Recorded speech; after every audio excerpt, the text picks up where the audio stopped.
سيدنا مولانا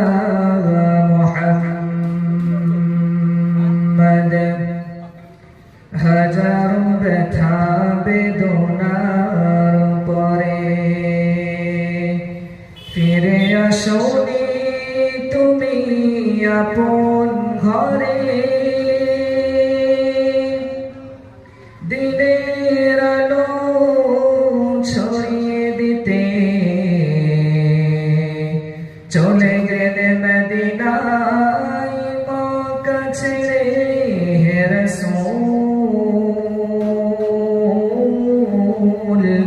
তোমাকে ভুলি আমি কেমন করে হে রাসূল তোমাকে ভুলি আমি কেমন করে হেরা গুহাই তোমারি ধ্যান আসমান থেকে নামে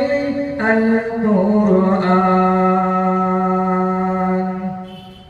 হেরা গুহাই তোমারি ধ্যান আসমান থেকে নামে আল কুরআন ভাঙলো সবার ভুল তোমারি পরে আসলো কোরআনের ছায়া তলে খালিদ ওমর আলী আবু বকর ইসলামী ঝান্ডা নিল যে তুলে আল আমিন তুমি ছিলে যে সদা সকল মানুষের তরে হে রাসূল তোমাকে ভুলি আমি কেমন করে হে রাসূল তোমাকে ভুলি আমি কেমন করে আল্লাহুম্মা সাল্লি আলা সাইয়্যিদিনা মাওলানা মুহাম্মদ ওয়া আলা আলি সাইয়্যিদিনা মাওলানা মুহাম্মদ আজকের মহতি জলসা মোহতারাম শ্রদ্ধাভাজন সভাপতি কুমারপুর জামে মসজিদের সম্মানীয় ইমাম ও খতিব হযরত মাওলানা আব্দুল্লাহিল মারুফ সাহেব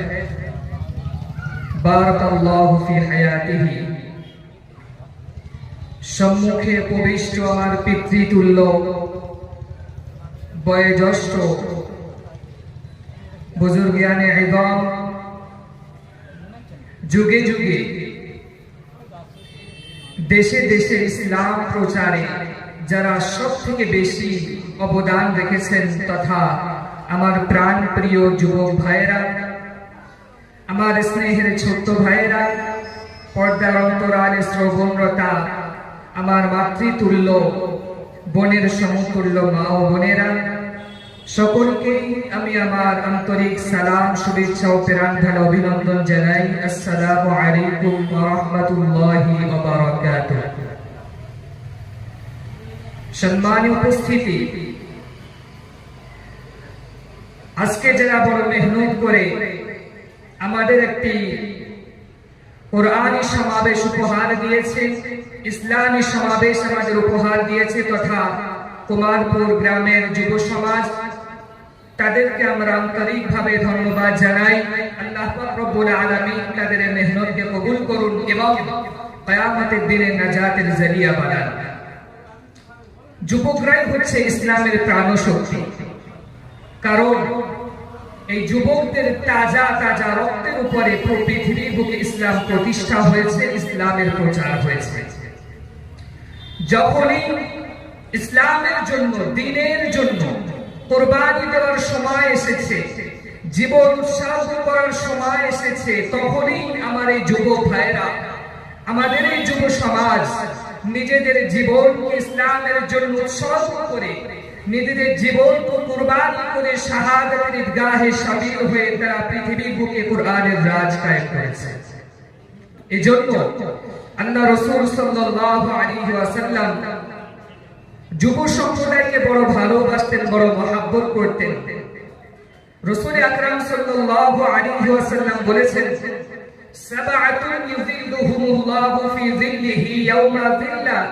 লা যিল্লুহু। কিয়ামতের দিনে ময়দানে মাহশরে যেদিন মানুষ ঘামের সাগরে হাবুডুবু থাকবে,